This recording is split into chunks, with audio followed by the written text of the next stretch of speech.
Welcome back to my channel, Ramir Boulder. Bibigyan lang po natin ng reaction itong mga panayam ni Senador Marcoleta, no?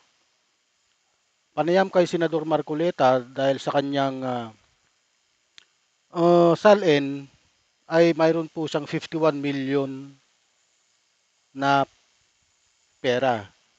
Pero sa kanyang sose, gumastos po siya ng 112 million yung campaign fund niya.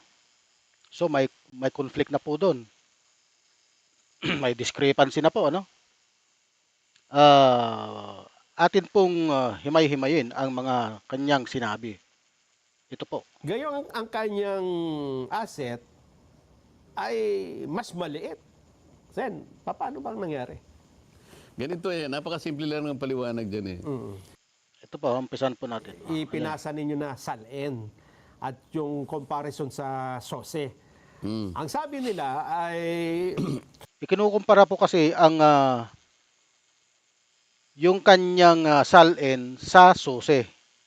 Dahil sa salin niya ay mas maliit ang kanyang pera, ngunit ang kanyang ah, statement of contribution and expenditure o SOSE ay malaki po ang kanyang ginastos. Nasa 112 million. Samantalang ang kanyang salin ay nasa 51 million lang. Malaki na pong discrepancy, no? paano nagkaroon ng expenditure na ganito kataas, gayong ang kanyang asset ay mas maliit. Sen, paano bang nangyari? Ganito napakasimple lang ng paliwanag dyan kung nakinig lang sila nung siguro, meron kaming Thanksgiving, parang event. Aha. Ang pasimula ko nga doon meron pong mga ibang mga kababayan natin ang halos hindi makapaniwala kung bakit po tayo nanalo. Nanalo, Meron nga ang isa ka akong broadcaster dyan, hanggang ngayon hindi makamove on, hindi ba? opo. Yun naman hindi ko kinakailan na sinabi ko yun. Nagtaka, takanta. Pero sabi ko, nakalimutan po nila na napakarami kong kaibigan. Okay. Ang marami po sa inyo ay nasa harap ko ngayon. Nelson, alam mo, mga kaibigan ko, nagbigay sa akin talaga. Alam mo, pakiusap lang nila, isa lang. Tanggapin mo ang tulong namin sa'yo. Okay. Congressman ako noon Kong, kami po ay naniniwala na karapat dapat kang makarating sa Senado. Tanggapin mo ang halagang to. Marami sila. Isa lang ang kanilang pakiusap sa Ano akin. po yun? Sana wag mo na kaming i-disclose ang identity. Ngayon, kapag ka naglagay ako ng figure sa contribution, mapipilitan akong mag-disclose ng pangalan nila. Alam mo kung bakit? Merong kaakibat na kung tawagin ay deed of acceptance of donation. Paano yun kako? Contribution to Oo. Tama po. Contribution. Ano po yan dapat po yan dinideclare sa kanilang susi. Kaya nga lang nakiusap daw po yung mga nag-donate sa kanya na wag nang i-disclose ang kanilang mga pangalan. Yun po ang sabi niya, ano? Hindi, sabi niya, binigay ko nga sa'yo, contribution, pero utang na loob mo sa akin yan. Ituring mo na lang na utang, sabi niya, di ba? Loan. Hindi, utang lang. Basta utang na hindi Okay. babaya. Utang na loob Ngayon, dahil sa hindi ko pwedeng isiwalat ang kanilang identity, kaya sinabi ko, zero in contribution. Malaki pong pagkakamali ito dahil ang susi po ay under oath. Ano po?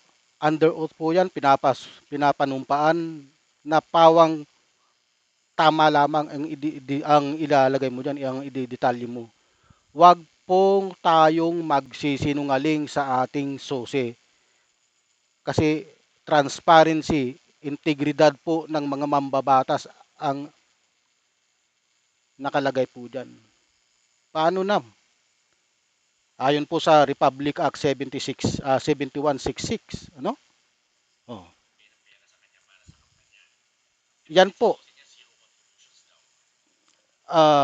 Nakalagay po sa ating kasi may mga batas po tayong sinusunod diyan pagdating po sa mga gastusin. sa mga kampanya ng isang kandidato.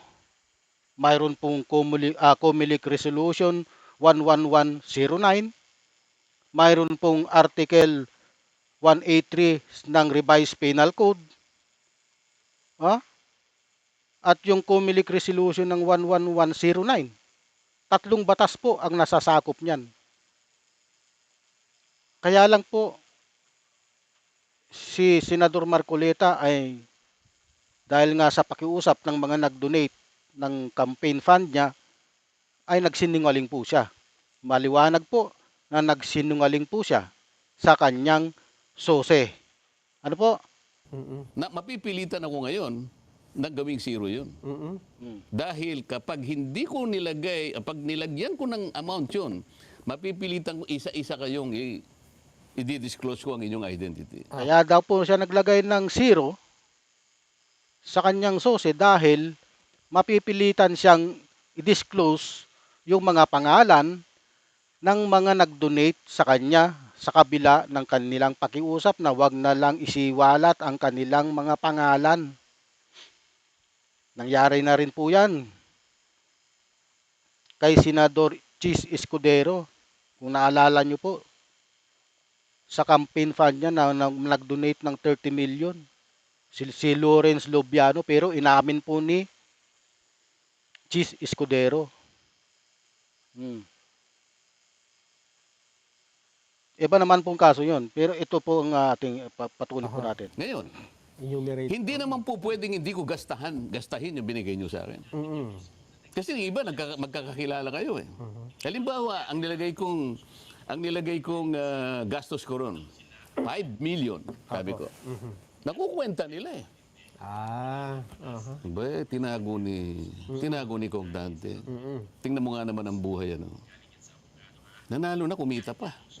Ayoko naman yun. Kasi pinagtiwala nila sa akin yun. At saka Kailangan gastahin ko yun. kailangan talagang expense. Hindi pwedeng hindi ko gastahin sapagkat binigay nila sa akin.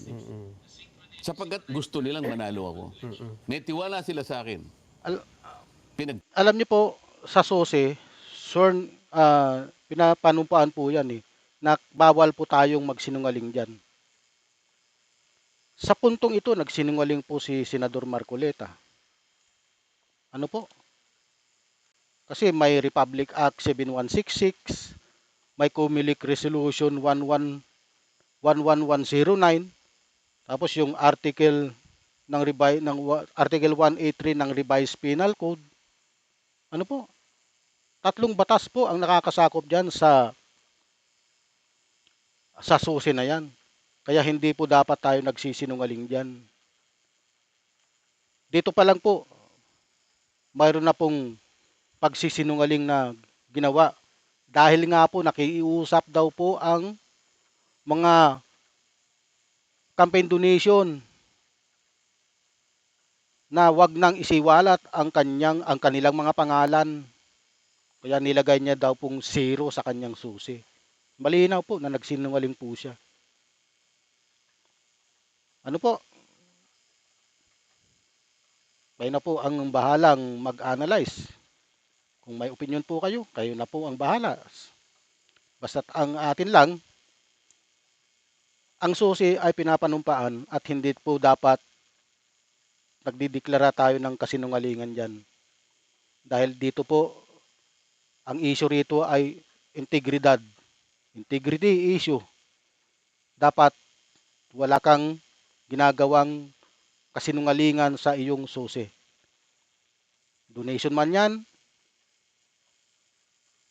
o pera mo. Dapat totoo ang dinideklara mo sa iyong susi. Okay? Ano po ang inyong opinion? Marami pong salamat sa pakikinig nyo sa aking vlog. No? Huwag niyo pong kalimutang mag-like and subscribe and share. Marami pong salamat at mabuhay po kayo.